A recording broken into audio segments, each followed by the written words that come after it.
ತೆಲುಗಿನ ಖ್ಯಾತ ನಟ ಅಲ್ಲು ಅರ್ಜುನ್ ಅರೆಸ್ಟ್ ಆಗಿದ್ದಾರೆ. ಚಿತ್ರಮಂದಿರದಲ್ಲಿ ಸಂಭವಿಸಿದಂತ ಕಾಲ್ತುಳಿತ ಕೇಸಿಗೆ ಸಂಬಂಧಿಸಿದಂತೆ ಅವರ ವಿರುದ್ಧ ಪ್ರಕರಣ ದಾಖಲಾಗಿತ್ತು. ಅದರಂತೆ ಸದ್ಯ ಅವರನ್ನು ಅರೆಸ್ಟ್ ಮಾಡಲಾಗಿದೆ. ಚಿಕ್ಕಡಪಲ್ಲಿ ಪೊಲೀಸರು ಅವರನ್ನು ಅರೆಸ್ಟ್ ಮಾಡಿದ್ದಾರೆ. ಡಿಸೆಂಬರ್ 4ನೇ ತಾರೀಕು ಸಂಭವಿಸಿದಂತ ಘಟನೆಗೆ ಸಂಬಂಧಿಸಿದಂತೆ ಈಗಾಗಲೇ 3ರನ್ನು ಅರೆಸ್ಟ್ ಮಾಡಲಾಗಿತ್ತು. ಈಗ ಅಲ್ಲು ಅರ್ಜುನ್ ಅವರನ್ನ ಕೂಡ ಅರೆಸ್ಟ್ ಮಾಡಲಾಗಿದೆ. ಡಿಸೆಂಬರ್ 4ನೇ ತಾರೀಕು ಚಿಕ್ಕಡಪಲ್ಲಿ ಪೊಲೀಸ್ ಸ್ಟೇಷನ್ ಲಿಮಿಟ್ ಅಲ್ಲಿ ಇರುವಂತ ಸಂಧ್ಯಾ ಚಿತ್ರಮಂದಿರ. ಈ ಸಂಧ್ಯಾ ಚಿತ್ರಮಂದಿರಕ್ಕೆ ಅಲ್ಲು ಅರ್ಜುನ್ ಅವರು ಚಿತ್ರ ರಿಲೀಸ್ ಸಂಬಂಧಿಸಿದಂತೆ ಅವರು ಬಂದಿದ್ರು. ಈ ವೇಳೆ ಅವರನ್ನು ನೋಡೋದಕ್ಕೆ ನೂಕುನುಗ್ಗಲು ಉಂಟಾಗಿತ್ತು. ಇದರಲ್ಲಿ ರೇವತಿ ಎನ್ನುವಂಥ ಮಹಿಳೆ ಉಸಿರುಗಟ್ಟಿ ಮೃತಪಟ್ಟಿದ್ರು. ರೇವತಿಯವರ ಮಗ, ಇಬ್ಬರು ಮಕ್ಕಳನ್ನು ಕರ್ಕೊಂಡು ಬಂದಿದ್ರು ಅವರು. ಅದರಲ್ಲಿ ಒಬ್ಬ ಮಗ ಗಾಯಗೊಂಡಿದ್ದ. ಈ ಪ್ರಕರಣಕ್ಕೆ ಸಂಬಂಧಿಸಿದಂತೆ ಪೊಲೀಸರು ಕೇಸು ದಾಖಲಿಸಿದ್ರು. BNS ಸೆಕ್ಷನ್ 105 ಮತ್ತು BNS ಸೆಕ್ಷನ್ 118 ಸಬ್ ಸೆಕ್ಷನ್ 1 ಅಡಿಯಲ್ಲಿ ಕೇಸು ದಾಖಲಾಗಿತ್ತು. ಸದ್ಯ ಅವರನ್ನ ಅರೆಸ್ಟ್ ಮಾಡಲಾಗಿದೆ. ಅದಕ್ಕೆ ಸಂಬಂಧಿಸಿದಂತ ದೃಶ್ಯವನ್ನ ನೀವು ಗಮನಿಸ್ತಾ ಇದ್ದೀರಿ. ಅಲ್ಲು ಅರ್ಜುನ್ ಅವರ ಮನೆಗೆ ತೆರಳಿದಂತ ಪೊಲೀಸರು ಅವರನ್ನ ಅರೆಸ್ಟ್ ಮಾಡಿದ್ದಾರೆ.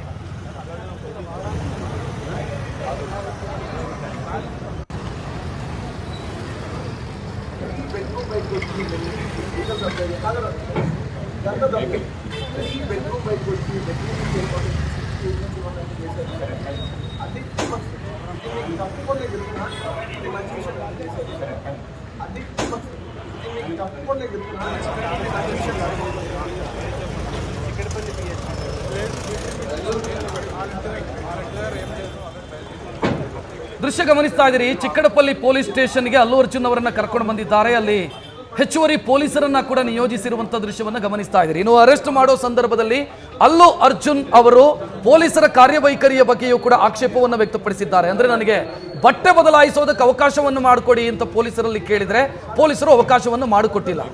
ಇದು ಅಲ್ಲು ಅರ್ಜುನ್ ಅವರು ಆ ಸಂದರ್ಭದಲ್ಲಿ ಆಕ್ಷೇಪ ಕೂಡ ವ್ಯಕ್ತಪಡಿಸಿದರು. ಪೊಲೀಸರು ದ್ವೇಷದ ಕ್ರಮವನ್ನು ತೋರಿಸ್ತಿದ್ದಾರಾ ಅನ್ನುವಂಥ ಪ್ರಶ್ನೆಯೂ ಕೂಡ ಮೂಡ್ತಾ ಇದೆ. ಯಾಕಂತಂದ್ರೆ ಉದ್ದೇಶಪೂರ್ವಕವಲ್ಲದ ಮಾನವ ಹತ್ಯೆ ಕೇಸ್ ಇದು. ಕಾಲ್ತುಳಿತ ಆಗಿ ಅಲ್ಲು ಅರ್ಜುನ್ ಅವರನ್ನು ಅರೆಸ್ಟ್ ಮಾಡಿರೋದು. ನ್ಯಾಯ ಅಥವಾ ಕಾನೂನು ಎಲ್ಲರಿಗೂ ಒಂದೇ, ಕರೆಕ್ಟ್. ಬಟ್ ಅಲ್ಲು ಅರ್ಜುನ್ ಅವರ ಪಾತ್ರ ಏನು ಈ ಕೇಸಲ್ಲಿ, ಅದು ಬಹಳ ಮುಖ್ಯ. ಮತ್ತು ಅಲ್ಲು ಅರ್ಜುನ್ ಒಬ್ಬ ಪ್ರಸಿದ್ಧ ಚಿತ್ರನಟ, ಅವರನ್ನು ಒಬ್ಬ ಕ್ರಿಮಿನಲ್ ರೀತಿಯಲ್ಲಿ ಟ್ರೀಟ್ ಮಾಡೋದಕ್ಕೆ ಅವಕಾಶ ಇಲ್ಲ. ಬಟ್ ಪೊಲೀಸರು ಇಲ್ಲಿ ಆ ರೀತಿ ನಡ್ಕೊಂಡ್ರ ಅನ್ನುವಂಥ ಒಂದು ಅನುಮಾನವೂ ಕೂಡ ಕಾಡ್ತಾ ಇದೆ. ಯಾಕಂತಂದ್ರೆ ಒಬ್ಬ ವ್ಯಕ್ತಿಯನ್ನ ಅರೆಸ್ಟ್ ಮಾಡೋ ಸಂದರ್ಭದಲ್ಲಿ ಆತ ಹೆಬಿಚುವಲ್ ಅಫೆಂಡರ್ ಅಂತ ಆದ್ರೆ ಓಕೆ, ಆತನಿಗೆ ಯಾವುದೇ ರೀತಿ ಅವಕಾಶವನ್ನ ಕೊಡದೆ ನಿರ್ದಾಕ್ಷಿಣ್ಯವಾಗಿ ಎಳ್ಕೊಂಡು ಬರಬಹುದು. ಬಟ್ ಅಲ್ಲು ಅರ್ಜುನ್ ಆ ರೀತಿ ಅಲ್ವಲ್ಲ.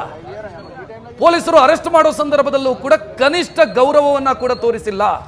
ಒಬ್ಬ ಚಿತ್ರನಟನನ್ನ ಅರೆಸ್ಟ್ ಮಾಡೋ ಸಂದರ್ಭದಲ್ಲಿ ಆತ ಬೇರೆ ಬೇರೆ ಕೇಸುಗಳನ್ನು ಎದುರಿಸ್ತಾ ಇರುವಂತ ವ್ಯಕ್ತಿ ಅಂತ ಆದ್ರೆ ಬೇರೆ.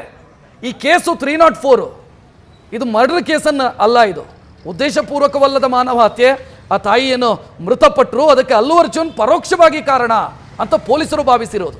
ಅಂದ್ರೆ ಅಲ್ಲು ಅರ್ಜುನ್ ಬಂದ ಕಾರಣಕ್ಕಾಗಿ ಅಲ್ಲಿ ಜನ ಸೇರಿದ್ರು, ಜನ ಸೇರಿ ಕಾಲ್ತುಳಿತ ಆಯಿತು. ಇದರಲ್ಲಿ Allu Arjun one of the accused ಅಂತ ಪೊಲೀಸರು FIR ಮಾಡಿರೋದು. But Allu Arjun prime accused ಅಲ್ಲ. ಆದರೆ ಅರೆಸ್ಟ್ ಮಾಡೋ ಸಂದರ್ಭದಲ್ಲಿ ಒಬ್ಬ ಹ್ಯಾಬಿಚುವಲ್ ಅಫೆಂಡರು, ಅಂದ್ರೆ ಪದೇ ಪದೇ ತಪ್ಪು ಮಾಡಿರುವಂಥ, ಪದೇ ಪದೇ ಕೇಸುಗಳಾಗಿರುವಂಥ ವ್ಯಕ್ತಿಯನ್ನು ಅರೆಸ್ಟ್ ಹೆಂಗೆ ಮಾಡ್ತಾರೋ ಆ ರೀತಿ ಅರೆಸ್ಟ್ ಮಾಡಲಾಗಿದೆ. ಇದು ಅಲ್ಲು ಅರ್ಜುನ್ ಅವರ ಅಭಿಮಾನಿಗಳ ಆಕ್ಷೇಪಕ್ಕೂ ಕೂಡ ಕಾರಣ ಆಗಿದೆ. ಅಲ್ಲು ಅರ್ಜುನ್ ಕೂಡ ಇದರ ಬಗ್ಗೆ ಆಕ್ಷೇಪ ವ್ಯಕ್ತಪಡಿಸಿದ್ದಾರೆ. ನ್ಯೂಸ್ ಫಸ್ಟ್, ನಿರ್ಭೀತಿಯಿಂದ ನಿಮ್ಮ ಪರವಾಗಿ.